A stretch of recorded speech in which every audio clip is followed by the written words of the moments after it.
अवांजी समातुन ताईं radio voice of Sindh London. जे भाई जोगी थियां त हूंदन जीअं महो, तोखे वेस वञायो तो सामी आहे सो, जिन्हीं पाण वञाए पूरियो।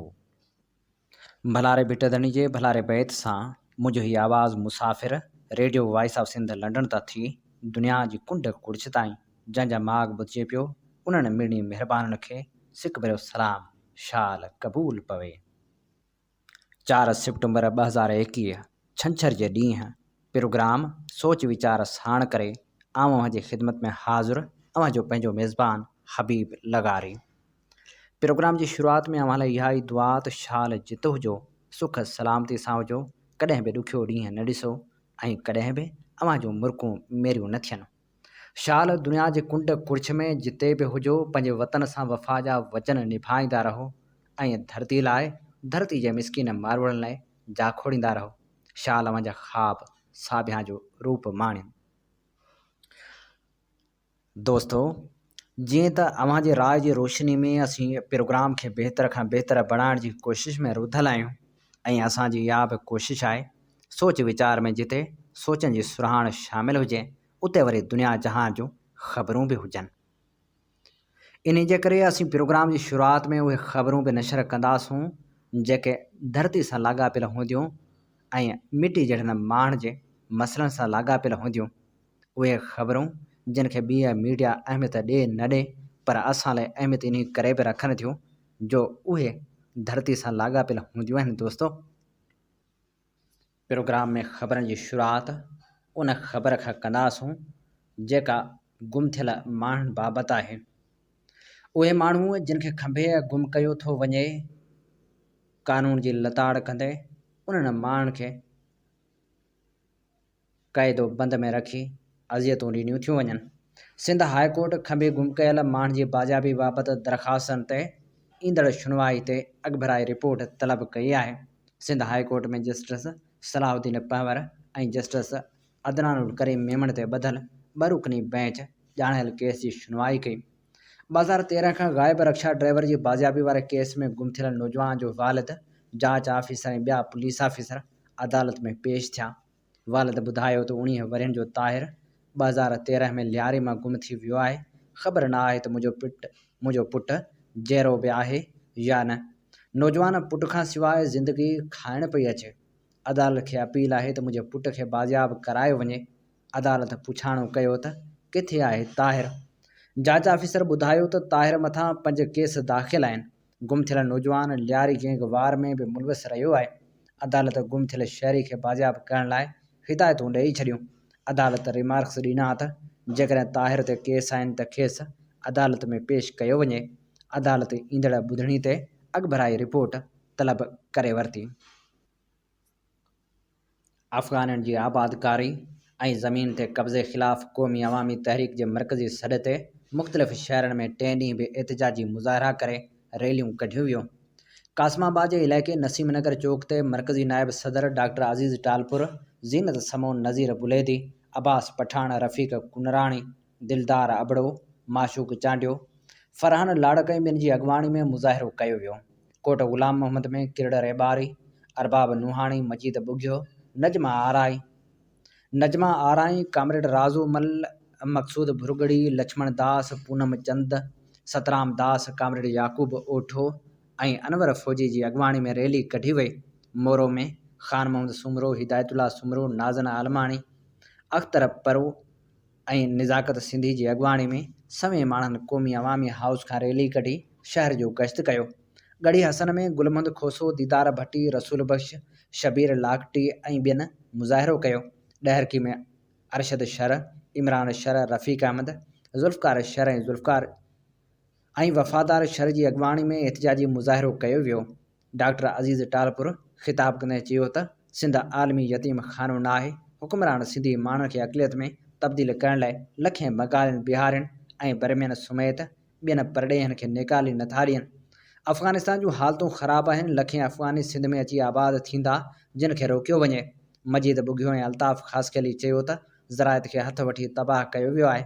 सुई गैस ऐं ॿिनि खातनि मां 16,000 मुलाज़िमनि खे बरतरफ़ करे वफ़ाक़ी हुकूमत उन्हनि ख़ानदान जो मुआशी क़त्ल कयो आहे। क़ौमी अवामी तहरीक मुतालबो कयो त वफ़ाक़ ऐं सिंध हुकूमत सिंध सां ज़ुल्म बंदि करे।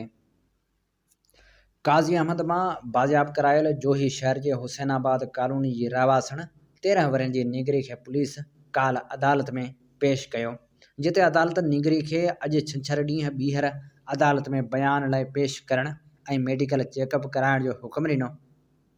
पुलिस मूजिबि निगरी पुलिस वटि बयान ॾिनो आहे त गिरफ़्तार जवाबदार ॾाढाई जो निशानो बणायो।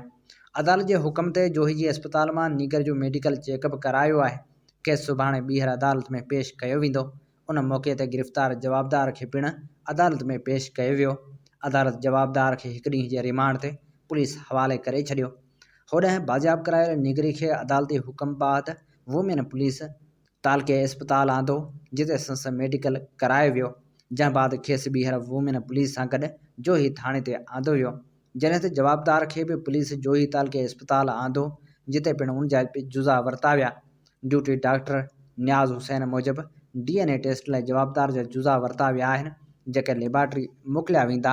ईंदड़ हफ़्ते अंदरि रिपोर्ट अचण जी उमेद आहे। मीरपुर माथेले में रत जे रिश्तनि खे बाहि लॻी वई।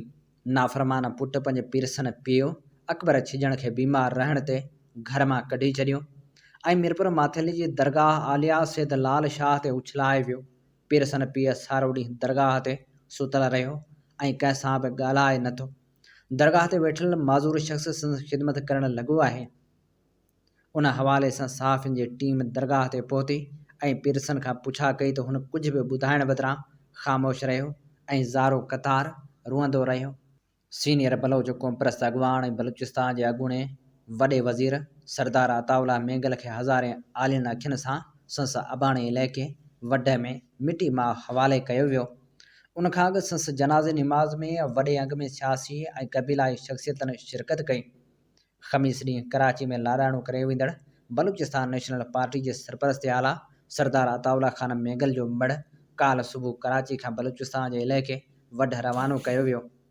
सरदार अताउल्लाह मेंगल जो मढ़ अबाणे इलाइक़े रवानो करण खां अॻु कराची में संसद रिहाइशगाह ते पार्टी कारकुननि ऐं वेझनि अज़ीज़नि आख़िरी दीदार कयो। वाज़े रहे त सरदार अताउल्लाह मेंगल बीमारी सबबि कराची जे अस्पताल में इलाज हेठि हो, जिते हू गुज़िरियल ॾींहुं लाॾाणो करे वियो। बलूचिस्तान नेशनल पार्टी सरदार अताउल्लाह मेंगल जे लाॾाणे ते 40 ॾींहं सोग जो ऐलान कयो आहे। सखर में पुराणी दुश्मनी तां औरत गोलियूं हणी क़तल। सखर जे आबाद थाणे जी हद में जवाबदारनि पुराणी दुश्मनी तां हमिलो करे घर अंदरि फायरिंग करे औरत हिदायता मलिक खे गोलियूं हणी क़तल करे छॾियो। आबाद पुलिस इतलाह ते पहुची लाश सिविल अस्पताल मुंतक़िल कयो।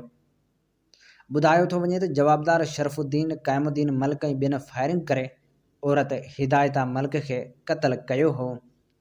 औरत हिदायता मलिक बहार कॉलोनी में मसवाड़ जी जॻह में रहंदी हुई। खेसि हिकु न्याणी जो औलाद आहे। सिंध जे मुख़्तलिफ़ शहरनि में बरसाति खां पोइ बिजली जो वॾो ब्रेकडाउन। हैदराबाद सांगड़ सखर कराची में तेज़ बरसाति सबबि बिजली बंदि थी वई। कराची में बरसाति थींदे के इलेक्ट्रिक जा 250 खां वधीक फीडर बंदि थी विया, जंहिं सबबि मुख़्तलिफ़ इलाइक़नि जी बिजली बंदि थी वई। North Nazimabad Liaquatabad Landhi Korangi Malir airport super highway link road new Malir Saeedi town Gulshan Iqbal Gulistan Jauhar Pahalwan Goth शहराए Faisal आया चंद्रीगढ़ रोड ऐं सदर समेत मुख़्तलिफ़ इलाइक़नि में किथे हल्की त किथे तेज़ बरसाति पई, जंहिंखां पोइ मौसम ख़ुशगवार बणिजी वई। शहरी तफ़रीह निकिरी आया। मुसलसल 2 ॾींहंनि जी बरसाति शहरनि खे ख़ुशगवार बणाए छॾियो। बरसाति थींदे ई कराची जे मुख़्तलिफ़ इलाइक़नि में बिजली बंदि थी वई, जंहिंजे करे पिणु रहवासी ॾुखियाईनि खे मुंहुं ॾींदा रहिया। नओं देरो हाउस ते सिहत जे सूबाई वज़ीर अज़रा फज़ल पेचूह जी आमद जो ॿुधी IHS जो ठीको ख़त्म थियण बाद बेरोज़गार बणियल मुलाज़िमनि पंहिंजी बहाली लाइ नओं देरो हाउस आॾो पाक किताब खणी एहतिजाजी मुज़ाहिरो करे धरणो हयो। उन मौक़े ते DSP नओं देरो ग़ुलाम मुर्तज़ा मीराणी जी अॻवानी में नओं देरो KT मुमताज़ गड़ी खुदाबख्श समेत मुख़्तलिफ़ थाण जी पुलिस अटारनि नओं देरो हाउस ॿाहिरां मुख्या गेट ते मुज़ाहिरीन मथां कड़की तशदुद कयो, जिते पुलिस मुलाज़िमनि खे ज़बरदस्ती पकड़े खंभे मोबाइल में विधो वियो, जंहिं दौरान मुलाज़िमनि पुलिस जे ॾाड़ ख़िलाफ़ सख़्त नारेबाज़ी कई। उन मौक़े ते एहतजाज जी अॻवानी कंदड़ राशिद सूमरो, शौकत भुट्टो, इमदाद अब्बासी, जमशेद कटपर, आमिर कलहोड़ो समेत 30 खां वधीक मुलाज़िमनि खे पुलिस खंभे नवदेरो थाणे ते खणी अची बंदि करे छॾियो। पुलिस एहतजाज में शामिल औरत मुलाज़िमनि खे दड़का दाॿा ॾेई वापसि मोटाए छॾियो। मुलाज़िमनि पुलिस जे चकरियण सबबि शहर जे सूबाई वज़ीर अज़रा पेचूहो हाउस जे गेट नंबर 4 खां हाउस में दाख़िल थी वई। उन मौक़े ते गिरफ़्तार अॻवान जो चवणु हो त असां पंहिंजा हक़ वठण लाइ नवदेरो हाउस ॿाहिरां गॾु थी बहाली लाइ पुरअमन एहतजाज कयो त पुलिस असांखे ज़बरदस्ती खणी थाणे में बंदि करे छॾियो आहे। नवदेरो हाउस ॿाहिरां एहतजाज कंदड़ IHS मुलाज़िमनि जी गिरफ़्तारी वारियूं ख़बरूं मीडिया ते अचण बैदि सिहत वारे सूबाई वज़ीर नोटिस वठंदे 5 रुकनी कमेटी खे नवदेरो हाउस ॻाल्हियुनि लाइ सॾाए वरितो। अहिड़ी ख़ातिरनि बैदि पुलिस गिरफ़्तार कयल मिड़नी अॻवाननि खे आज़ादु करे छॾियो। STP जे कारकुननि जी आज़ादी लाइ एहतजाजी मुज़ाहिरा कया विया। नवाबशाह वेझो 3 ॾींहं अॻु खंभे गुम कयल STP कारकुननि जी बाज़ियाबी लाइ मुख़्तलिफ़ शहरनि में एहतजाजी मुज़ाहिरा कया विया। नवाबशाह वेझो 3 ॾींहं अॻु STP कारकुननि खे खंभे गुम करण ख़िलाफ़ कारकुननि सुभान मगसी, गफ़ार ॾाहिरी, लतीफ़ राहू, वकास कीरियो, हफ़ीज़ कीरियो ऐं ॿिनि जी अॻवानी में 3 ॾींहं बि नवाबशाह प्रेस क्लब ॿाहिरां अलामती बुख हड़ताल जारी रही। STP कारकुन शाहनवाज़ कीरियो, रुस्तम शाह, आकिब ॾाहिरी, ज़ैन उनड़, वकार मलाह, ख़ालिद राहू, कुर्बान राहू हैदराबाद हाई कोर्ट मां पंहिंजी ज़मानत करे वापसि नवाबशाह अची रहिया हुआ त उन्हनि खे नवाबशाह जी हद मां जबरी तौर खंभे गुम कयो वियो, जंहिंजी सख़्त लफ़्ज़नि में मज़मत कयूं था। हुननि चयो त नवाबशाह पुलिस पीपल्स पार्टी जी विंगार वहंदे कारकुननि ते कूड़ा केस करे उन्हनि खे गिरफ़्तार करे रही आहे। मातली में STP पारां असलम महदो, गुल मोहम्मद शाह, असलम ख़लीफ़ो, ख़ालिद मगसी, बाबू लुतुफ़ जहेजो ऐं ॿिनि जी अॻवानी में एहतजाजी मुज़ाहिरो कयो। कड़ियो गंवर में पिणु अबू बकर, हारून शेख, कामरेड रतनूमल ऐं ॿिनि जी अॻवानी में एहतजाजी मुज़ाहिरो कयो वियो। टंडो मोहम्मद ख़ान में इक़बाल हाजाणो, सारंग शाह, जुमन मलाह ऐं ॿिनि जी अॻवानी में एहतजाज कयो वियो। जीअं सिंध मुहाज़ पारां धारी आबादकारी ख़िलाफ़ मरहलेवार तहरीक हलाइण जो फ़ैसिलो कयो वियो आहे। जीअं सिंध मुहाज़ जे मरकज़ी बॉडी जो इजलास शाहपुर जहानिया में थी गुज़रियो। इजलास में सदारत पार्टी चेयरमैन गाज़ी ख़ान सोलंकी कई। इजलास में मरकज़ी अॻवान अयाज़ मलाह, इसरार सिंधी, शबीर इनकलाबी, बशीर चाडियो, असद चनो, मंज़ूर शाह, प्रोफेसर रसूल बख्श मेमण, नज़र बिरहमानी, आशिक़ सरगाणी ऐं ॿियनि शिरकत कई। इजलास में फ़ैसिलो कयो वियो त सिंध में अफ़गाननि जी आमद, पाणी जी खोट, धारी आबादकारी ख़िलाफ़ मरहलेवार जदोजहद हलाए वेंदी। पहिरें मरहले में एहतजाजी मुज़ाहिरा करे धरणा हया वेंदा ऐं रैलियूं कढियूं वेंदियूं। उन सिलसिले में 19 सेप्टेम्बर ते हैदराबाद में रैली कढी धरणो हयो वेंदो। 26 सेप्टेम्बर ते मोरो में बाईपास ते धरणो हयो वेंदो। 30 सेप्टेम्बर ते लाड़काणे में जनाह बाग अॻियां एहतजाजी मुज़ाहिरो करे धरणो हयो वेंदो, जॾहिं त 10 अक्टूबर ते मलीर प्रेस क्लब कराची में धरणो हयो वेंदो।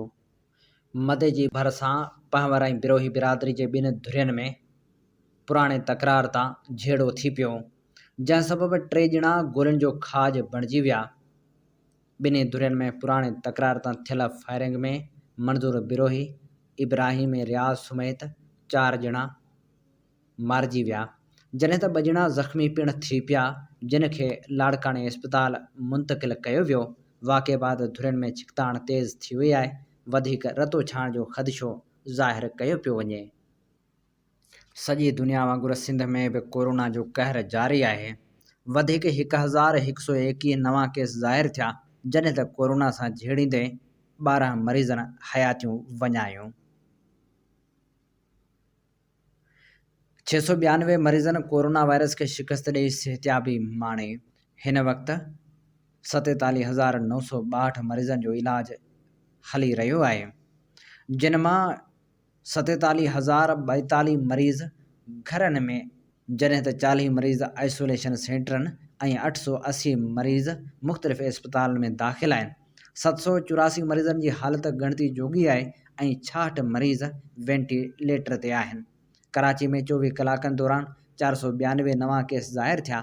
हैदराबाद में 118, जामशोरे में 66, टंडे अलायार में 45, थरपारकर में 35, ठठे में 31, सागड़ में 29, बदीन ऐं मटियारी ज़िलनि में 27, नौशहर फिरोज़ में 26, सखर ऐं शहीद बेनज़ीराबाद ज़िलनि में 23, उमरकोट ऐं खैरपुर ज़िलनि में 21, कशमोर में 20, सिजावल में 19, दादू में 18, घोटकी में 17, मीरपुर ख़ास ऐं शिकारपुर में 16, जैकमाबाद में 10 ऐं लाड़काणे में 6 नवां केस ज़ाहिर थिया।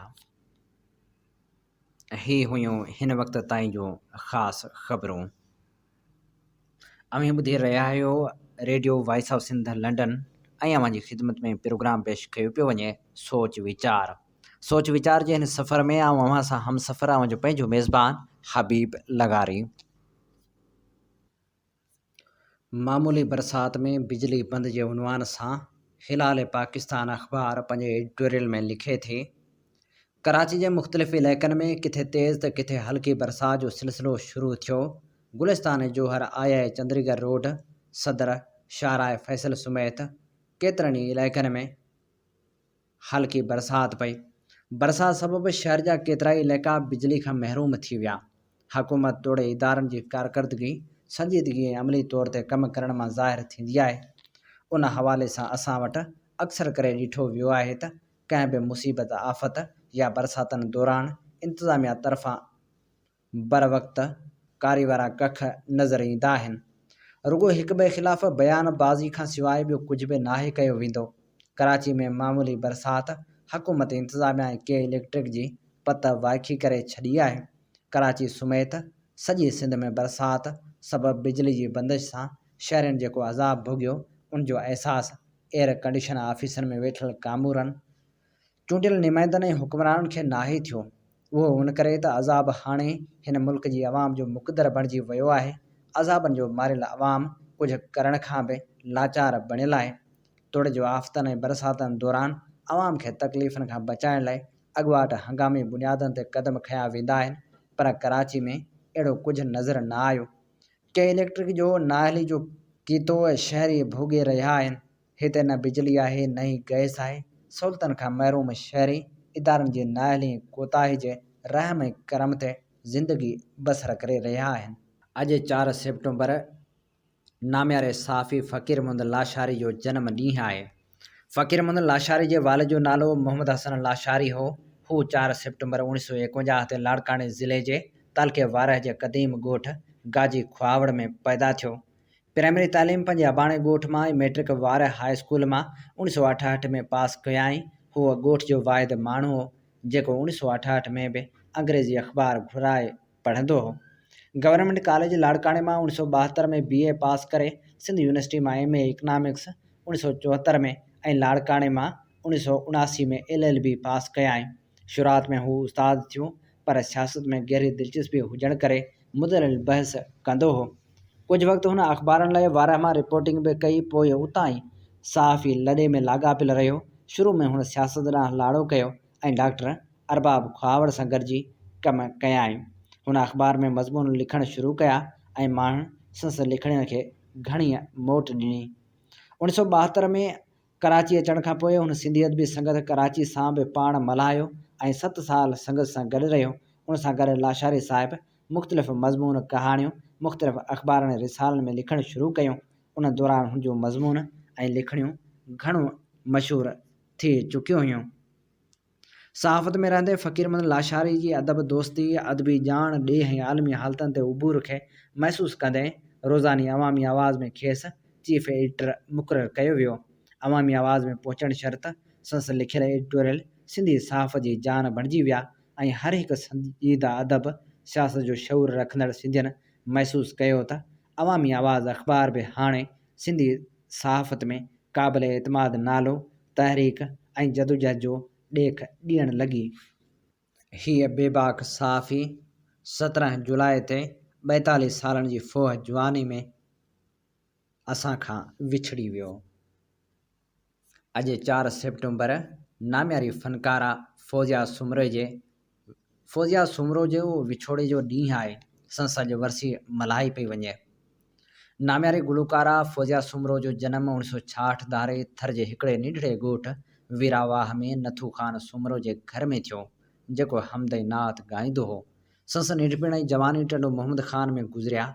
फ़ौज़िया सुमरो खे घर वारनि पारां ॻाइण जी इजाज़त कान मिलंदी हुई ऐं परदेदार हुजण जे बावजूदु फ़न ऐं ॻाइण जो शौक़ु खेसि रेडियो ते वठी आयो, पर पहिरीं ऑडिशन में ई हू नापास थी। पर हुन हिमत न हारी ऐं नसीर मिर्ज़ा खेसि रेडियो ते मुतारिफ़ करायो। संस ॻायल पहिरियों कलाम बेक़दरा क़दर न कहिड़े को तमामु घणो मशहूरु थियो ऐं संस आवाज़ सिंध में छाइजी वियो। फ़ौज़िया सुमरो रेडियो ऐं टीवी सां गॾु स्टेज ऐं कैस्टुनि जी दुनिया में तमामु घणा कलाम ॻाए मशहूरी माणी। हुन जूं 110 कैस्टूं मार्केट में आयूं। मौसीक़ी में फ़ौज़िया सुमरो उस्ताद मजीद ख़ान ऐं ग़ुलाम हुसैन कलेरी खे पंहिंजो उस्ताद मञे थी। 1993 में संस शादी मिस्री सठियो सां थी। खेसि हिकु धीअ सित्रा किरन आहे। फ़ौज़िया सिंध जे केतिरनि ई शाइरनि जी शाइरी ॻाई, पर हुन सभ खां वधीक शाह लतीफ़, बिलावल ओठे, शेख अयाज़, साईंदाद सांद, ग़ुलाम हुसैन कलेरी ऐं अली मोहम्मद उडराई खे ॻायो। फ़ौज़िया सुमरो खे मञता एवज़ संस हयाती में रेडियो पाकिस्तान तां excellent award, Shah Latif award, मिस्री शाह एवार्ड ऐं ॿिया केतिरा ई एवार्ड मिली चुका। खेसि गुर्दनि जी तकलीफ़ घणे वक़्त खां रही ऐं 2002 में बीमार रहण बावजूदु हुन पाण खे व्हील चेयर ते खणाए बि शाह लतीफ़ जे उर्स ते कलाम ॻाए पंहिंजे मदाहन खे मायूस कोन कयो। हूअ 4 सेप्टेम्बर 2002 ते कराची जी सिविल अस्पताल में पसाह पूरा करे हिन फ़ानी दुनिया खे छॾे वई, पर संस आवाज़ अॼु बि संस मौजूदगी जो अहसासु ॾियारींदो रहे थो।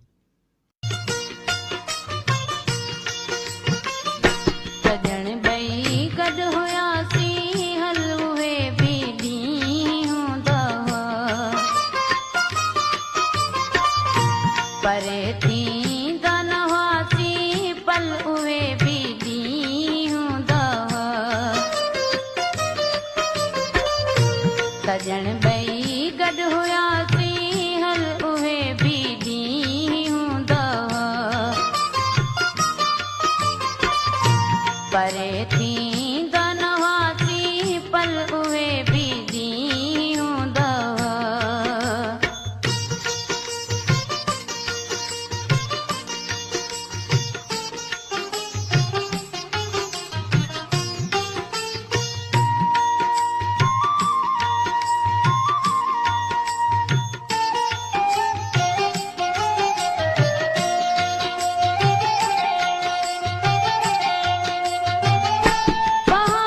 हुयासीं हल उहे बि ॾींहं हूंदा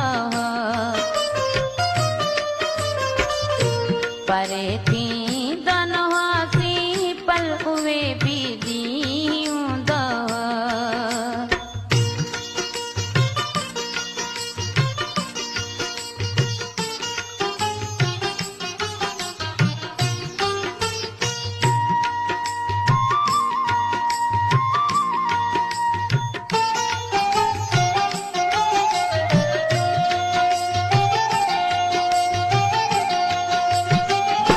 पकड़ मुंहिंजे गले जो हो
परे थींदा न हुआसीं पल उहे बि ॾींहं हूंदा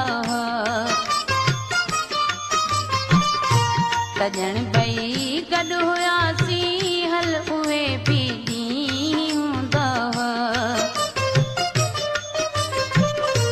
परे थींदा न हुआसीं पल उहे बि ॾींहं हूंदा हीअ अमूल आवाज़ हुयो फौजिया सुमरो जो।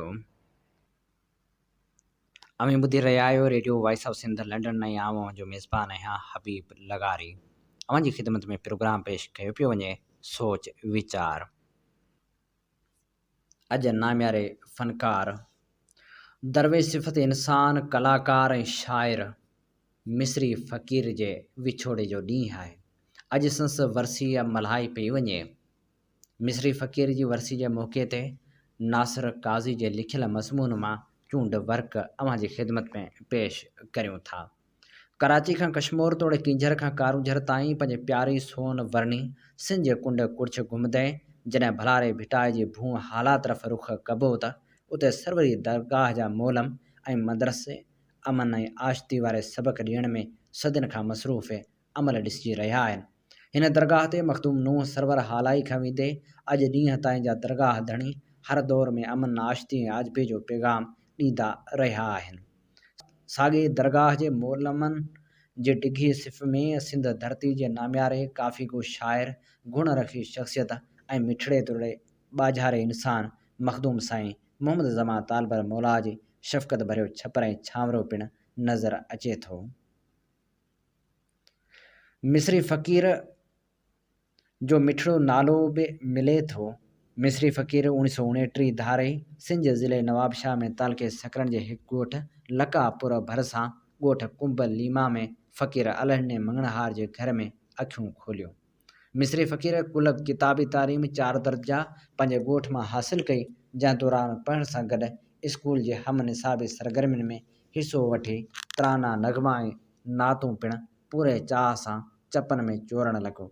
चवनि था त संस आवाज़ नंढपिण खां ई बेहदि सुरीलो हूंदो हो, जंहिं करे स्कूल जा उस्ताद बि संस आवाज़ खे साराहींदा हुआ। पंहिंजे मुंहुं कलाम आलापींदे अॻिते हली संगीत में सूंहं जी अहमियत खे बि सम्झी वरिताईं, जंहिं लाइ नवाबशाह वेझो काज़ी अहमद वञी पंहिंजे वक़्त जे सुरीले रागी प्यारे फ़क़ीर मीरासी खे उस्तादी लाइ अर्ज़ु कयाईं। ॿिए तरफ़ खां महिरबान उस्ताद मथसि महिरबानी कंदे पंहिंजे शागिर्दनि जी सिफ़ में आणे विहारियो, जिते मुसलसल महिनत ऐं रियाज़ सां क्लासिकल ऐं नीम क्लासिकल मौसीक़ी समेत हारमोनियम यकतारे ऐं ढोलक वॼाइण जो हुनर पिणु सिखियाईं। अॻिते हली 1959 धारे मिस्री फ़क़ीर पंहिंजे अबाणनि कखनि खे अलविदा चई पंहिंजे ख़ानदान समेत तालके शहदादपुर ज़िले सांगड़ जे ॻोठ सरहाड़ी में मुस्तक़िल तौर ते रिहाइश इख़्तियार कई। मिस्री फ़क़ीर संगीत जी सिख्या वास्ते कुर्ब जा कशाला काटे जॾहिं अमली मैदान में क़दम रखियो तॾहिं पाण 20-21 सालनि जो गभरू नौजवान हो। हीउ उहो दौरु हो जॾहिं ताज़ो विरहाङो थी चुको हो ऐं नए मुल्क में ॿियनि केतिरनि ई मुश्किलातुनि सां गॾोगॾु अबलाग जा ज़रिया बि महदूद हद ताईं मौजूदु हुआ। अहिड़ी सूरत हाल में अवामी महफ़िलनि, शादियुनि मुरादियुनि तोड़े बुज़ुर्गनि जे सालियाननि, मेलनि, मलाखड़नि जूं स्टेजूं ई हिकु रागीले शोहरत जो वाहिद ज़रियो हूंदियूं हुयूं ऐं उहे अवामी मेड़ाका ई हूंदा हुआ जेके हिकु ॾाकण जो किरदारु अदा कंदे हिकु रागी खे अबलागी इदारनि ताईं रसाईंदा हुआ। साॻे रीति मिस्री फ़क़ीर बि पंहिंजे संगीत वारे सफ़र जी शुरूआति अवामी महफ़िलनि ऐं मेड़ाकनि सां कई। मिस्री फ़क़ीर तमामु घणी महिनत सां महफ़िलनि ऐं हाज़िरनि जे फ़रमाइशनि तोड़े महफ़िलनि जे मिड़नी घुरिजनि ऐं तक़ाज़ाउनि खे सम्झंदो रहियो ऐं हिकु ॾींहुं उहो बि आयो जॾहिं अटकल 1951 धारे हिकु महफ़िल जे साॻे बहाने सां ई फ़क़ीर इमाम अली वाढे जी मार्फत हाला शहर में मखदूम तालबल मौला जे तॾे ते मिस्री वञी महिमान बणियो। मखदूम साईं तालबल मौला वटि हर सूमर ते सुफ़ियाणे राग जी महफ़िल मुनक़िद थींदी हुई, जंहिंखे ॾहर समा सॼियो वेंदो हो। महफ़िलनि जे हिन सिलसिले में मिस्री फ़क़ीर पहिरियों भेरो ई शरीक थियो ऐं पंहिंजे आवाज़ जो जादू पिणु जाॻायाईं। संस आवाज़ ऐं अंदाज़ ॿिनि हाज़िरनि सां गॾु मखदूम साहिब खे पिणु बेहदि पसंदि आयो। एतिरे क़दर जो मिस्री फ़क़ीर खे भाकुर में भरे ख़ुशहालहां जो लक़ब पिणु ॾिनाई। उन ॻाल्हि जो सबूत उन मां मिले थो त मिस्री फ़क़ीर जे भाइटे मुंहिंजे मोहसिन दोस्त ऐं सिंध धरती जे नामियारे रागी ज़ाहिद गुल साईं तालबल मौला जो मिस्री फ़क़ीर तरफ़ां लिखियल हिकु ख़त मूं महिरबानी करे उमाणियो, जंहिंमें मखदूम साहिब मिस्री फ़क़ीर सां ख़त जी शुरूआत में सदाक़त बख़्श मिस्री फ़क़ीर ख़ुश अलहान जे मुखातिब थियो आहे। मोट में मिस्री फ़क़ीर बि मखदूम साईं तालबल मौला जी शख़्सियत तोड़े इख़लाक़ खां बेहद मुतासिर थियो ऐं पोइ हर सूमर ते हालनि में अची 10 समावरी महफ़िल में शरीक थियणु पंहिंजो मामूल बणाए छॾियाईं। अॻिते हली तरीक़त जे नुक़्ते निगाह खां पाण साईं तालबल मौला जो दस्ते बैत तालिब बणियो। 1952 धारे हू रेडियो कराची ते आयो ऐं उन खां पोइ 1955 में जॾहिं रेडियो हैदराबाद जी नशरियात जो आगाज़ थियो तॾहिं मिस्री फ़क़ीर बि रेडियो हैदराबाद जे आवाज़ जी सथ सां सलाहड़िजी वियो। अॻिते हली मिस्री फ़क़ीर जे आवाज़ में सिंध जे रेडियो स्टेशन सां गॾोगॾु रेडियो रावलपिंडी तां बि कुझु कलाम रिकॉर्ड थी नशर थिया। सिंध धरती जो ही दिलबंद दरवेश सिफ़त इंसान कलाकार ऐं शाइर 4 सेप्टेम्बर 1984 ते पंहिंजी ज़िंदगी जो आख़िरी रेडियो प्रोग्राम करे जॾहिं हैदराबाद खां पंहिंजे ॻोठ सराड़ी तरफ़ वापसि वरी रहियो हो त रस्ते में मथसि अधरंगी जो हमिलो थी पियो। खेसि नवाबशाह इस्पताल में दाख़िल कयो वियो, जिते हुन दम धणी हवाले कयो ऐं धरती खां धार थी वियो। संस आवाज़ में कलाम अॼु बि जादू जॻाइनि था ऐं यादगिरियुनि जा वर्क जॾहिं बि वराइजनि था त हू यादि ज़रूरु पवे थो ऐं संस आवाज़ दिलि ते तरी थो अचे।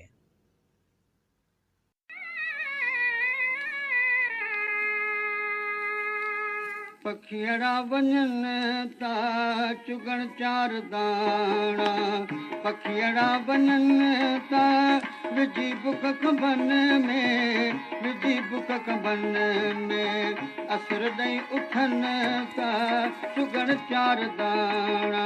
हाय पखी वञनि था, हाय पखी वञनि था, हाय पखी वञनि था, पखियड़ा वञनि था चुगण 4 दाणा।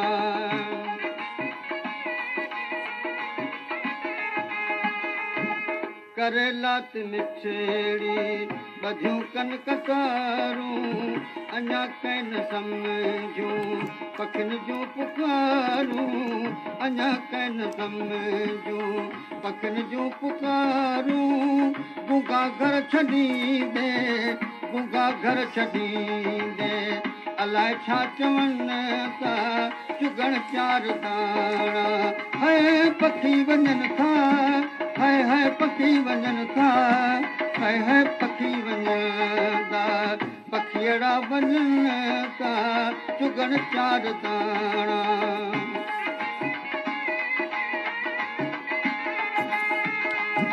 न कन कहत कावड़ न की छन दाही, जिते गल गुलेला उड़न था उड़ाही, जिते गल गुलेला उड़न था उड़ाही। किचिया दाम गारियूं, किचिया दाम गारियूं, वीचारा विझनि था चुगण 4 दाणा। हाय पखी वञनि था, हाय पखी वञनि था, हाय पखी वञनि था, पखियड़ा वञनि था चुगण 4 दाणा।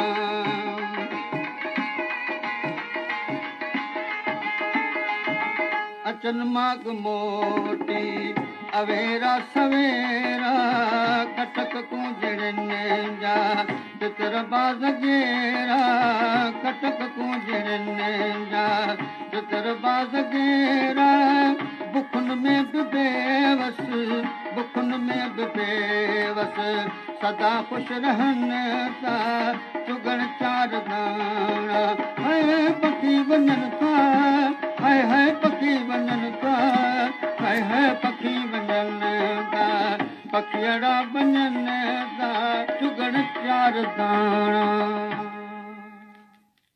हीअ ख़ूबसूरत आवाज़ हो मिस्री फ़क़ीर जो। अवें ॿुधी रहिया आहियो radio voice of Sindh London ऐं अव्हां जी ख़िदमत में प्रोग्राम पेश कयो पियो वञे सोच वीचार। सोच वीचार जे हिन सफ़र में अवां सां मुखातिब जो पंहिंजो मेज़बान हबीब लगारी।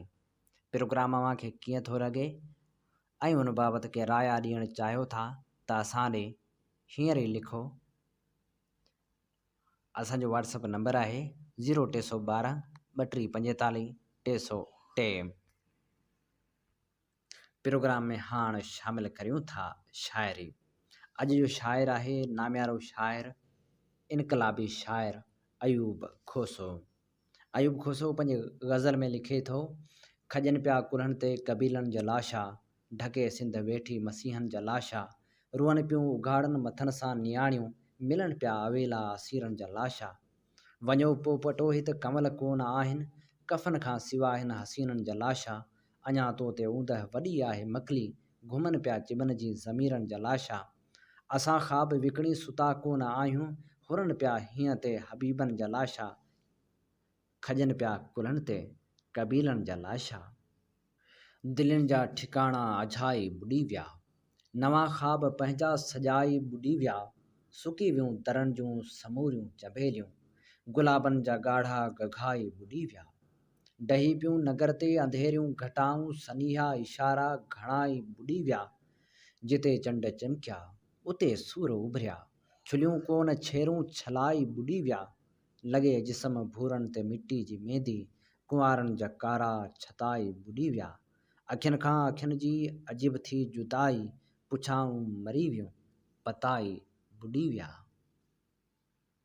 अयूब खोसो पंहिंजे नज़म में लिखे थो, ज़माननि खां कातियुनि ते कातिल जवाणी, ज़माननि खां फाहिन जी मौसम पुराणी, ज़माननि खां इंसान क़ैदी उञायल, ज़माननि खां वहशत जी पागल कहाणी, ज़माननि खां विश्वास आहिनि उछाणा, ज़माननि खां अहसास आहिनि कुसाणा। ज़माननि खां ख़्वाबनि जो खिड़ियल ज़मीनूं, ज़माननि खां आवाज़ आहिनि कुसाणा, ज़माननि खां ज़िंदान बरंदड़ उहे ई, ज़माननि खां मज़लूम साॻिया तमाशा। ज़माननि खां महकूम ख़ुशबू चपन जी, ज़माननि खां सड़ंदड़ शबाबनि जा लाशा। पुछाउनि खां रड़ंदे ज़माना थिया आहिनि, निगाहुनि खे सड़ंदे ज़माना थिया आहिनि। जियापनि खे टांडनि रुॻो आहे ॻोल्हियो, दगाउनि खे नचंदे ज़माना थिया आहिनि। ॾिसो परण जज़्बनि छॾिया इश्क आहिनि, अज़ाबनि अॻियां दिलि मञे मात नाहे। भले पहण आहिनि सघारा घणा पे, रतो छाण हथड़नि कई माठ नाहे। ज़लालत जी दीवार हाणे किरी बसि, इन सोच आहे ग़मनि खे घटायो। हवाउनि ते हाणे संघर कोन सहिबे, उहो कोल आहे ज़ुबाननि ते आयो। उथे ॾिस बहारनि जा कातिल मदारी, नओं दौर आहे को नाहे फसानो।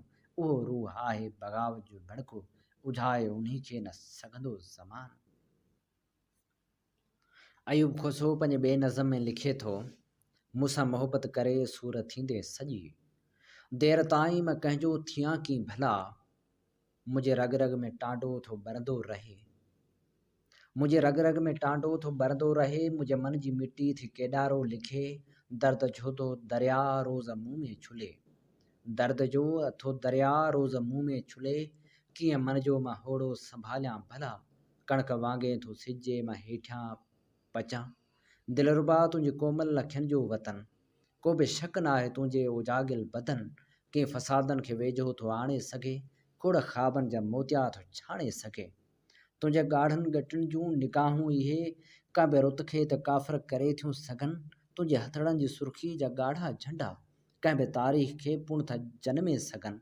हुसन तुंहिंजे खां इनकार नाहे सफ़ा, पर कजे छा जो धरती थी भाकुर भरे। कंहिं ख़िज़ाऊं थियो दिलि खे खणी किथे वञनि, ज़हन अक्सर नदी वांगे उथलियो पवे। दिलि उॾामियो वञे रोज़ टलटी अंदरि, रूह खामियो वञे रोज़ मकली अंदरि। आऊं अक्सर अरुड़नि ॾे निकिरियो वञा, दर्द जे थो समुंडनि में लेटियो पवां। मुंहिंजे वस में ख़्यालनि जी ॿेड़ी ना, मूंखे हिणकारूं वहशी लताड़ियो वञनि। शीशे वांगे किरी ॼण भॼी थो पवां, मूंखे रातियुनि जा सुरकात साड़ियो विझनि। मुंहिंजी नगरी जूं छाऊं सड़ी थियूं वञनि, मुंहिंजी नगरी जूं माऊं सड़ी थियूं वञनि। आऊं दाहनि जे पोयां डुकियो थो पवां, मुंहिंजी दिलड़ी थी सिंधड़ी खे ॿाहूं विझे। देर ताईं मां कंहिंजो थियां की भला, मूंसां मोहबत करे सूर थींदे सॼी, मूंसां मोहबत करे सूर थींदे सॼी। अयूब खोसो पंहिंजे ग़ज़ल में लिखे थो, अखियुनि जे दर्द सां वेंतल हवा महसूसु थींदी आहे, वणनि जे रूह मां निकितल सदा महसूसु थींदी आहे। सितारा हेकलाई जे सॾण सां कोन था बखजनि, क़बर कंहिं ॿार जी ताज़ी संजा महसूसु थींदी आहे। पत्थर जे दौर में जानम जीअण भी कृष्मो आहे, करे जे यादि को दिलि सां वफ़ा महसूसु थींदी आहे। अञा सोग दर दर ते, अञा धूड़ जी मौसम, अञा दग दग मथे लेटियल दगा महसूसु थींदी आहे। लॻे थो कुझु वञाइल आहे, तॾहिं ही राति थी ॻोल्हे उदासी चंड खे ओचल पुछा महसूसु थींदी आहे। विसारियो तो सफ़ा आहे, रुसी विया रंग सभा आहिनि, छुरी अक्सर हीअं में का अञा महसूसु थींदी आहे। चवे थी दिलि चरी हाणे, वठी दूर सहरा ॾे अवेली शोर जी बारिश सज़ा महसूसु थींदी आहे। ही दर्द नगरी आहे, हित नेण रूठल आहिनि, कीअं ख़्वाब कुठल आहिनि, आवाज़ मुअल आहिनि। मेंदी जी उदासी ते हथ हथ जी तरी सोचे, राबेल हिते रूअन बेवास कंवल आहिनि। ही दर्द जी नगरी आहे, हित राति लथल आहे, का मुर्क नथी जागे, सभु गीत घुटियल आहिनि। हित माठ जी मस्ती आहे, पई धूड़ रुॻो धड़के, हर चीच करे मातम छलड़ाई लुटियल आहिनि। ही दर्द जी नगरी आहे, हित हार नथा झूमनि, हित जिस्म रुॻो लुभजनि, हित ॿार अञा विकजनि। अमड़ियुनि जा सुबुह ॻोढ़ा, भेणनि जूं अखियूं शाम, किथ ज़ुल्फ़ पया पटजनि, किथ कंध अञा कपजनि। ही दर्द जी नगरी आहे, हित प्यार नथो पलजे, इज़हार जे मुखड़ियुनि ते काराण पई मलजे। मासूम ज़ुबाननि ते ज़ख़्मनि जा लॾा आहिनि, बेवक़्त जनाज़नि ते को जियो नथो झलिजे। ही दर्द जी नगरी आहे, या लाश जी इगड़ी आहे, ॿुध राति अभागी मां का दांह अचे थी पई, उथ दर्द जी आधी में आवाज़ ॾियूं गॾिजी। अखड़ियुनि खे उथारे चऊं, ही माठ अथो वेरी, महबूब उथो जागो, तारीख़ सॾे थी पई, तारीख़ सॾे थी पई। प्रोग्राम सोच वीचार जे सफ़र में ही ख़ूबसूरत शाइरी असां जी ख़िदमत में पेश करे रहिया हुआसीं, जंहिंजो शाइर हो ख़ूबसूरत शाइर इनकलाबी शाइर अयूब खोसो। शेख अयाज़ लिखियो हो त सारो देस बरे थो तोखे, पोइ बि न आयो कोई तूं ई चओ। रोज़ किरनि था कंध अॾीता, तोखे को कहकाव न को, तूं ई चओ। साईं जीअं सैयद पैगाम लतीफ़ में लिखे थो, हू उन्हनि आशिक़नि नीह वारनि जो ज़िक्र करे थो, जिन जे अॻियां वॾा मक़सद ऐं मुरादूं आहिनि, जिन जे हासिल करण लाइ हू हर तरह जी क़ुर्बानी करण वास्ते तयारु आहे। नीह वारनि खे हू ॿिनि गिरोहनि में विरहाए थो। हिकिड़ा सचा ऐं सरवेच आहिनि, जे कॾहिं बि सिसी नथा साढ़नि, कड़े ऐं कातिल जा हिराक थियो वञनि, चाक अथनि त बि नथा सलनि, वेह ॾिसियो पिया वेहसनि, काती पए कंझनि कीन था। सीखनि में माह पचाइण लाइ तयारु आहिनि, जिन लाइ सूरी सिंगार आहे, नेज़े ते सिर चाढ़े निर्वार थियण लाइ तयारु वेठा आहिनि, जिन खे मक़सद ऐं माशूक जी राह मां मोटण ऐं मरण मिहणो आहे। सूरी ऐं सेज बराबरि अथनि, तिन जो ज़िक्र करे चवे थो त सूरी आहे सिंगार असल आशिक़नि जो, मोड़ण मोटण मिहणो थिया निज़ारे निर्वार, कुसण आह करार असल आशिक़नि जो।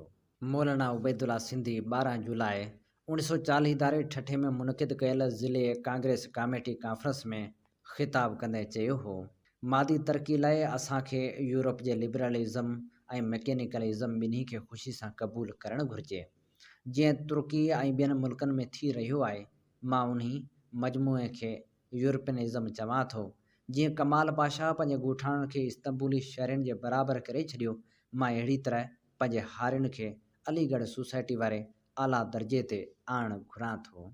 साईं जीअं सैयद लिखियो हो, जीअं ताक़तवर क़ौमूं कमज़ोर क़ौमनि मथां काबिज़ थी साम्राज बणजनि थियूं, तीअं ताक़तवर मज़हबी जमायतूं बि निढियुनि मज़हबी जमायतुनि खे पाण में ज़िम करे नज़रियाती ऐं समाजी साम्राज बणिजियो पवनि।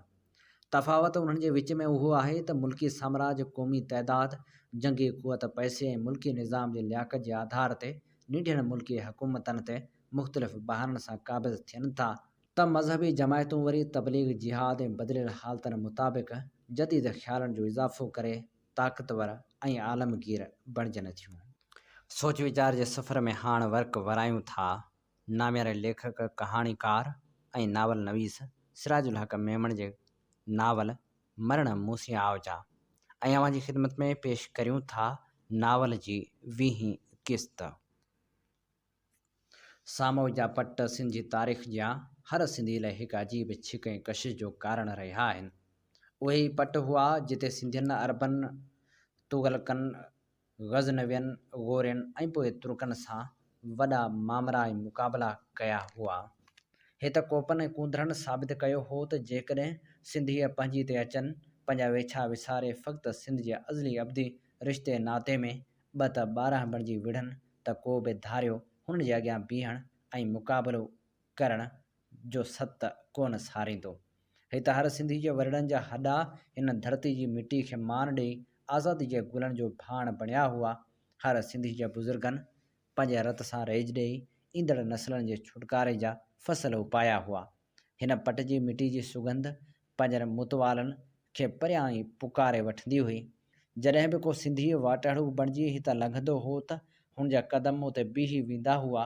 संस नेरड़ में उन मिटी खे सजदे करण जी आरज़ू उथंदी हुई ऐं हूअ उन मानाती मिटी मां लप भरे का घड़ी उन में घोरे निहारींदो हो, ॼण उन में आज़ादी जी आहुति खे ॻोल्हींदो हो। संस अखियुनि अॻियां तारीख़ जा उहे वर्क वरंदा हुआ जिन ते आज़ादी लाइ सिंधियुनि पंहिंजे रत सां इतिहास खे कलमबंद कयो हो। सावण हिकिड़ी नज़र सामो जे आसमान ते विधी ऐं ॿी नज़र हुन पंहिंजनि हमराहनि ऐं साथियुनि जे लश्कर ते विधी, जेके हिकिड़े ई सॾ ते किथां किथां कही पहुता हुआ। संदन जिस्म ताज़नि मुबारकनि ऐं राताहनि में मिलियल घावनि सां सिंगारियल हुआ ऐं संदन रूह हिकु इबादत लाइ सिजदा रेज़ हुआ। सिंध लाइ सिर ॾियण जी इबादत, सिंध खे आज़ादी ॾियारण जी इबादत, तंबू ऐं खीमा हुआ जे आसमान जे हिकिड़ी कुंड खां ॿिए कुंड ताईं सिंध जे थर जे भिटण वांगुरु समुंड समा थे भाया। हुन ईअं भायो त ॼण सिंध जो आसमान बि हुननि जी आजिया ऐं मान में मथनि सलामी हो। हूअ अञा उन्हनि ख़्यालनि में हो त परे खां घोड़नि जी टाबुड़ टाबुड़ जो गुबियल आवाज़ हुन जे कननि ते पियो। हाण हुन जा कन अहिड़ा हिरी विया हुआ जो हुन खे अॻे ई परूं पइजी वेंदा हुआ त नियापो आणींदड़ पंहिंजा हुआ या उपरा ऐं संदन नियापो ख़ैर जो हो या न।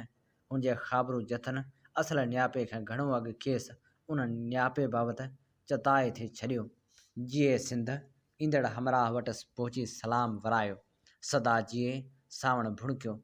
संघार पातणी जा सलाम पहुचनि। हिकिड़े नौजवान अॻिते वधंदे चयो, अदल तूं तमाची ते कीन आहीं? शेरल जो नींगर सावण ॿ क़दम अॻिते ईंदे चयो ऐं पोइ हुनखे सुञाणींदे खेसि भाकुर में भरे छॾियाईं।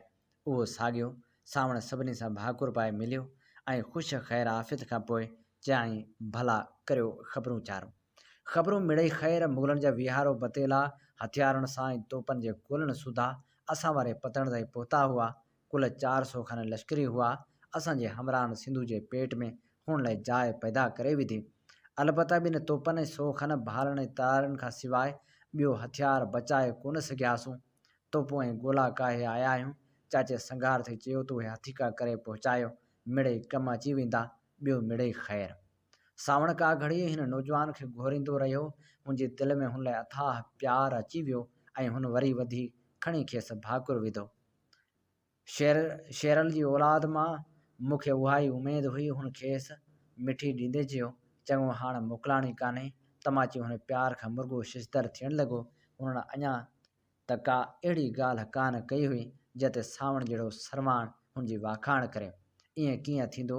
मानी टुकर खाओ, पोइ वरी कचहरी कबी। नूरल हमराहनि खे लंगर ते वठी वञ त जीअं हियांव सॼो कनि, वाइटनि खे बि दाणो ॾियो। कचहरियूं पियो थींदियूं, पर कंहिं पखी थे बोलियो त कुझु ॿेड़ा ॿिया बि लहवारा पिया अचनि, सो उन्हनि जो बि को बिलो करिणो आहे। तमाची सावण जे अखियुनि खां बचंदे चयो, संघार पाणे हुनजो बिलो कंदो। तव्हांखे थक भञण खां सवाइ वञण जी मोकल कान्हे। पंहिंजनि वटां बुखियो मोटणु हूअं ई सुठो सवण कोन थींदो आहे। तमाची संस हमराह लाचार नूरल सां गॾिजी लंगर ॾे रवाना थिया। 2 हमराह संदन घोड़नि खे दाणो ॾियण लाइ काहे विया। सावण हुननि खे वेंदो ॾिसी दिलि में दुआ कई त अलाह साईं अहिड़ा सर्वेज शल सलामत रहनि त पोइ ॿेड़ा ई पार आहिनि। गुज़िरियल 2 ॾींहंनि खां हुनखे जितां किथां उहे ख़बरूं पहुतियूं। न रुगो दरिया मुग़लनि जो क़ब्रिस्तान बणिजी वियो हो, पर सिंध में जेके बि लंघ हुआ उतां हुनखे उहे ख़बरूं मिलियूं त उहे बि मुग़लनि जा मुक़ाम बणिजी रहिया हुआ। लाखनि ऐं महरनि मुल्तान खां ईंदड़ मुग़ल फ़ौज ते राताह ॾेई संदन समूरा घट बंदि करे छॾिया हुआ। बखर में मोर्चे बंदि मुग़ल लश्कर जॾहिं हेठि लथो त चाचड़नि ऐं सहतनि हुनखे पोइते मोटाए छॾियो। जेके घट बदिलाए हेठि लथा त खेनि शोरनि ऐं सूमरनि अहिड़ो सोघो कयो जो क़ुरान मेड़ करे पंहिंजी जान बचाए पोएं पेर विया। ख़ुदि ठठे जे भर पासे मुग़लनि जे छावनि ते जोखियनि जतन समन ऐं परिजन सिधा सवां हमला करे बाहियूं ॾेई अखोड़े छॾियो ऐं हू टोला टोला थी अची ठठे सड़िया हुआ। जॾहिं मुग़ल चइनी पासनि खां हिन शोरश खां सरापजी ठठे पहुता तॾहिं पहिरियों भेरो रुस्तम बेग खे इहो अहसासु थियो त हेल सिंधियुनि खे न कढण खां सवाइ कोन मुड़ंदा। हेल सिंधी खे न कढण खां सवाइ कोन मुड़ंदा। हुन लाहौर कासिद मोकिलिया ऐं पाण समूरो लश्कर तयारु करे सावण सां सिधो मुंहुं मुक़ाबिले थियण जूं तयारियूं करणु लॻो। जंग जी नौबत वॻी त सिंधी बि मोर्चे बंदि थी वेही रहिया। सावण हिकु नज़र पंहिंजे साह ते विधी ठठे खां सामोई वारे पंध में हुनखे उहा पक हुई मुग़ल ढोरा कोन टिपंदा जेसीं के न ॿाहिरां कुमक न पहुचे। ढोरे जे मथे कप ते मुग़लनि पूरे साज़ सामान सां सिफ़बंदी कई हुई। सावण पंहिंजे समूरे साथ खे चइनि हिसनि में विरहायो हो। ॿ हिसा अहिड़ी तरह मोर्चे बंदि हुआ जो जेकॾहिं पुठियां हमिलो थिए त उन लाइ बि हू तयारु रहा। अॻियां ॿ हिसा हुन अहिड़ी तरह विरहाया हुआ जो जॾहिं वेड़ शुरू थिए त मुग़लनि खे विच में करे विढ़जे। हुन लाइ वक़्तु ॼण हिकु हंधि बीही रहियो हो। हुनखे कंहिं बि सुतल कोन ॾिठो हो। ॾींहुं राति जो फ़र्क़ु मिटिजी वियो हो। हुनखे गिरह खाइण जी बि वांदकाई कान हुई। हिकिड़े छेड़े खां ॿिए छेड़े ताईं हुनजी कुमेत ईअं थिए आई वेई ॼण हुनजो साहु हुननि ॿिनि छेड़नि में विरहायल हो। साॼे खाॿे ॾखण उतर ओलह ओभर जा संधा मिसारजी विया हुआ। हुनखे हर वक़्तु उहा उणितुण हुई त हर जथे जा मुहदार अलाह जे पंहिंजे हमराहनि जे खाधे पीते ऐं आराम जो ख़्यालु रखनि था या न। हू पाण मुख़्तलिफ़ लंगरनि ते वञी बीहंदो हो ऐं हमराहनि खां खाध खुराक जो पुछाऊं कंदो हो। हमराह खिली चवंदा हुअसि भाइजे थो त सावण जी पंहिंजे लंगर में हॾो भत रिधो ई कोन्हे जो हेॾां होॾां झूतूं पियो ॾिए। जॾहिं मुग़लनि पहिरियों हमिलो कयो तॾहिं ईअं थिए भायो ॼण त धरती धुबण लॻी हुई। हज़ारें घोड़ा जॾहिं मुज़फ़र ख़ान जी अॻवाणी में कंहिं समण जी वीर वांगुरु चढ़ी आया तॾहिं घोड़े लाइ सावण जी दिलि हॼंदी वई। हुन तरबियत याफ़्ता मुग़ल घोड़े सवारनि जे दस्ते जे अॻियां अलाह जे केतिरा लश्कर हैबत खां ई हार मञी पेश पिया हुआ। घोड़नि जे सुंबनि जे टाबड़ अहिड़ी तरतीब ऐं मुनज़म नमूने सां हिकु ख़ौफ़नाक गजगोड़ बणिजी वई जो ईअं थिए भायो ॼण त धरती जो हाव फाटण ते हो। रखे रखे मुग़लनि हिकु आवाज़ ते नारो थे हयो ॼण त फ़तह अॻे ई हुनजी तक़दीर में लिखियल हुई। सावण जे कुमें जा कन बि उन आवाज़ ते कंहिं खाॿे त कॾहिं साॼे पे फिरिया ऐं संस बदन में हिकु अजीब हलचल ऐं उथल खे सावण महसूसु कंदे संस ॻिची ते थफकियूं हणी माठो करण जी कोशिशि ते कई पर कुमेत खे सुख न पे आयो। जॾहिं मुग़ल ढोरे जे मथे कप तां अधो अधु विरहाइजी हेठि लहण लॻा तॾहिं सावण हथ मथे खणी को इशारो कयो। हुनजो हथ अञा मथे ई हो त खांभाणनि जी पट पट जा हज़ारे आवाज़ ईअं उथिया ॼण त सिरड़नि जे शाही लश्कर हिके वक़्तु भड़को खाई उॾाम लाइ पंहिंजूं खंभड़ाटियूं वॼाइण शुरू कयूं हुयूं।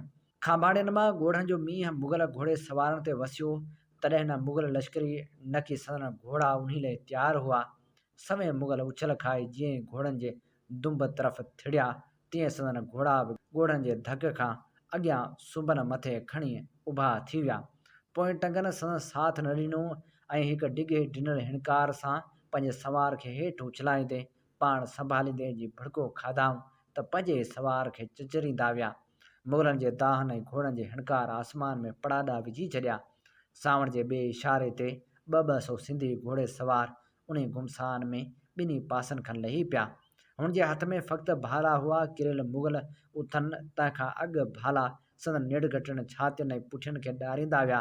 चिचर जी निकिरंदड़ इंसानी दाहनि जा नवां पड़ाॾा ज़ख़्मी घोड़नि जे हिणकारनि सां मिली समूरे मुग़ल फ़ौज खे इहो चताव ॾींदा विया त हेलोकी वेढ़ांद संदन आख़िरी वेढ़ांद हुई ऐं हू वरी सिंधियुनि सां कॾहिं मदे मुक़ाबिले कोन थींदा। मुज़फ़र ख़ान पंहिंजी बहितरीन तरबियत याफ़्ता घोड़े सवारनि जे हिन शाही दस्ते जी इन शाम जे इम्कान ते बि कोन सोचियो। हुन जेके बि जंगियूं विढ़ियूं हुयूं तिन में हुनजी उन दस्ते जो ॾहकाव ई काफ़ी साबित थियो। पर ही शिकस्त हुनजे सिपह सालारी जी समूरी साख बुहारे वई। कावड़ ऐं शर्मसारी में हथ महिटींदे हुन पंहिंजे मुख प्यादल दस्ते खे इशारो कयो। उन दस्ते जो हर मुग़ल सिपाही पंहिंजे खूनखार ऐं बहादुरी लाइ मशहूरु हो। हर हिकु सिपाही ज़रह पोश हो। हिकिड़े हथ में ढाल ऐं ॿिए हथ में तरार खणी हर सिपाही ॿिए सिपाही सां ईअं क़दम मिलाए अॻिते वधियो ॼण सॼे दस्ते जो हिकिड़ो ई जिस्म हो, जंहिं हिकिड़े ई वक़्त ते हिकु बिरांग थे खईं। 100 सिपाहियुनि जे अॻियां संदन महदार हो, जंहिंखे ढाल त साॻी हुई, पर संस हथ में तरार जे बदिरां भालो हो। मुग़ल चइनि सिफ़नि में अॻिते वधिया। हर सिफ़ में 100 सिपाहियुनि जा 4 जथा हुआ। रखी रखी हुननि हिकु वक़्तु नारो थियायो, तेज़ तरक गामज़न, तेज़ तरक गामज़न। मुग़लनि जी इन सफ़ बंदी खां राजपूत, रोहिला ऐं पठाण एतिरो हीसिल हूंदा हुआ जो उन्हनि दस्तनि खे ॾिसंदे ई हूअ किलनि जा दरवाज़ा बंदि करे पंहिंजो पाण मुहासिरो कराए वेंदा हुआ। सावण हिकिड़ी नज़र उन्हनि सिफ़नि ते विधी ऐं दिलि में हिकु आरज़ू तरी आयसि त जेकॾहिं सिंधी उहा सिफ़ बंदी सिखी पवनि त हुननि खे ग़ुलाम बणाइण जी कंहिंखे बि हिमत कान थींदी। सोच वीचार जे सफ़र में ही असां अवां जी ख़िदमत में नामियारे नावल नवीस, कहाणीकार ऐं लेखक सिराजुल हक़ मेमण जे नावल मरण मूसी आव जी 20वीं किस्त पेश करे रहिया हुआसीं। इन ते ई प्रोग्राम सोच वीचार जो वक़्तु पंहिंजी पुॼाणी ते पहुचे थो। पंहिंजे मेज़बान हबीब लगारी खे इन साॻी दुआ सां ॾींदा इजाज़त। वसे भिट तुंहिंजी भलारा सदा सदा, देश परदेस सारा वसन, कॾहिं सिंध सिंधी न मेरी थिए, कॾहिं मोड़ कंहिंजा न मुरझाए अचनि। सिंध मुंहिंजी अमा सूंह तुंहिंजी मथां छा लिखी, छा लिखां छा लिखी, छा लिखां।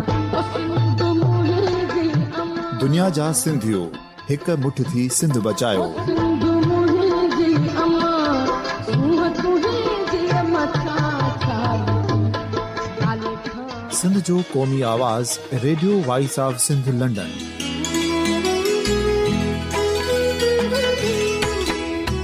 Radio voice of Sindh London पंहिंजी नशरियात में सिंध जी सियासत, समाज, इक़्तिसादियात, तारीख़, क़ौमी उमंगुनि ऐं अख़लाक़ियात मुतलिक़ सिंध जी हक़ीक़ी तर्जुमानी कंदे प्रोग्रामनि खे असराइतो बणाइण लाइ सिंध जे घण घुरनि ऐं धरतीअ सां प्यार कंदड़ अदीबनि, दानिशवरनि, सहाफ़ियुनि, उस्तादनि, वकीलनि ऐं हर तबिके जे मानवारनि सजणनि खे सिंध में शऊरी इनक़लाब लाइ सहकार जो सॾु ॾियूं था। अचो त गॾिजी सूफ़ियुनि ऐं संतनि वारी सिंध जो ओज हिकु मुठ थी वरी वापसि आणण वारे सफ़र जा साथारी बणिजऊं।